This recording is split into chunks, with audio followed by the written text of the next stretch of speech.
Hello, and welcome to Spoiler Alert, where I tell you how something was that isn't yet.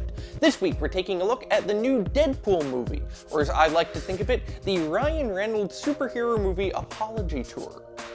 Yes, Ryan Reynolds has had a, let's call it, complicated history with superhero movies. Hell, Green Lantern was so bad it convinced the Lego movie to make fun of him rather than Aquaman, and Aquaman shares a power set with your average mid-level employee at SeaWorld. Reynolds has even played Deadpool before in the notoriously awful Wolverine origin movie, in which they sewed his mouth shut, making the merc with the mouth just the merc, which makes him much harder to find on Google. Now, for those of you who don't know, this movie is set in the same universe as the X-Men films, so it'll probably have that same gritty, realistic tone that those have kept up for over a decade, right? Shit. Did I leave the stove on? Oh, I so pity the dude who pressures her into prom sex. I'm touching myself tonight. Yeah, no, not really. But what this movie does do is give us our first look at the modern X-Men world ever since Days of Future Past pulled some Doctor Who shenanigans with the timeline. So, is this world the peaceful one that the X-Men strove to create, with harmony reigning between those with powers and those without?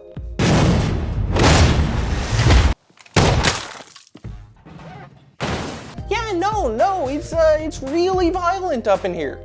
But at least this means that Wolverine Origins movie was retconned out of existence. Though wait a minute, wasn't Deadpool the same age in that movie and it took place in the 70s? How the hell did resetting the timeline make him be born like 20 years later? Time travel is really hard to write about! But enough about awkward movie tie-ins, let's actually discuss this movie. It stars Wade Wilson, an ex-Special Forces soldier who is accepted into the mysterious Weapon X program when they promise to cure his otherwise incurable cancer, because cancer is always a great starting point for a comedy. Their treatment does manage to miraculously cure him, though it comes with a few, let's call them minor side effects. For instance, he is now an indestructible immortal, and he didn't even have to use the Dragon Balls to do it.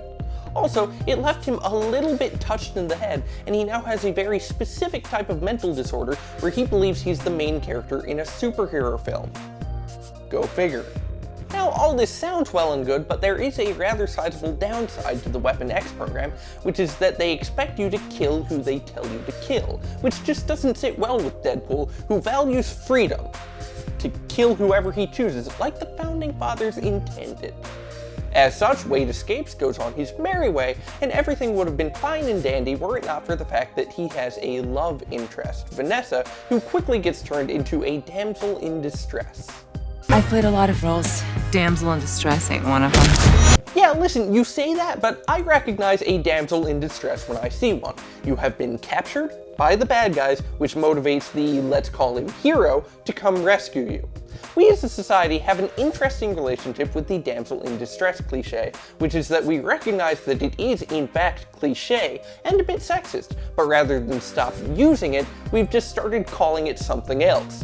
Usually a strong female character. Thus, it's up to Deadpool to go save Vanessa with the help of some familiar faces from the comic books, including his two best friends, Weasel, because he's gotta get his guns from somewhere, and Blind Al, who looks slightly different from her comic book incarnation, but I mean, she can't tell. We also get to see a few X-Men in this film, including one called Negasonic Teenage Warhead, which I think is funny all by itself. And Colossus, who's being played by a different actor in this movie because, as we've discussed, this film is above such petty concerns as continuity. With their help, it's up to Deadpool to kick some ass, save the girl, and, as he puts it, become a fucking superhero. Although, you might notice he has an astonishingly high body count for a superhero, when normally they're against killing. But I guess when Superman can get away with destroying an entire city in one fight, the bar for what you can do and still be considered a superhero has gotten pretty low. Now, I do want to mention before we go that, according to the director of this movie, Deadpool is the first non-straight superhero we've ever gotten on film. He's pansexual. Now, maybe the writers figured they could get away with this because he spends most of the plot chasing after a girl, but it's still an important first step towards representation, especially when, no matter how many fanfics you write, Fox still hasn't made Xavier and Magneto canon. So that's it for this week's Spoiler Alert. Join us next time as we take a look at the new Fire Emblem games for the 3DS. And as always, leave me comments down below telling me what else we should review in advance. Until next time, don't say I didn't warn you.